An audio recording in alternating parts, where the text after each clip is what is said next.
নমস্কার। আজ অনেক দিন পর ভিডিও পোস্ট করলাম।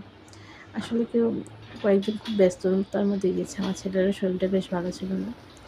আর আমার পয়লা বৈশাখ গেছে, তারপরে স্কুলে নতুন অ্যাডমিশন ছিল। এসব নিয়ে নিজেও খুব ব্যস্ত হয়ে গেছিলাম।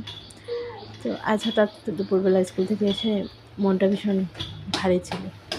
তো গাছেদের কিনারে গিয়ে একটু সময় তো বুঝলাম কি, গাছরা আমাকে তখন একটু সাড়া দিচ্ছে। আমি এটা ফিল করতে পেলাম। তখন একটু হাওয়াও দিচ্ছিল। তো গাছগুলোকে দেখে আমার ভীষণ ভালো লাগে, মানে তৎক্ষণাৎ আমার মনটা ভীষণ ভালো হয়ে গেছিলো। তো তাই একটু ভিডিও করে নিলাম। ভাবলাম অনেক দিন তো ইউটিউবে ভিডিও ছাড়ছি না, তো আজকে একটু ভিডিও ছাড়বো। তো দেখে আমার মানে আমি যখনই দেখেছি আর কি, আমার মন খারাপ থাকে, আমি গাছের কিনারে গেলে আমার মনটা সঙ্গে সঙ্গে আর কি, মানে একটা অন্য ধরনের, মানে মনটা সঙ্গে সঙ্গেই ভালো হয়ে যায়।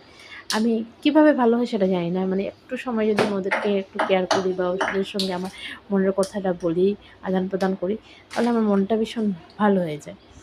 তো সেই জন্যই হয়তো আমি গাছদেরকে এত ভালোবাসি। ধন্যবাদ। ভিডিওটা যদি ভালো লাগে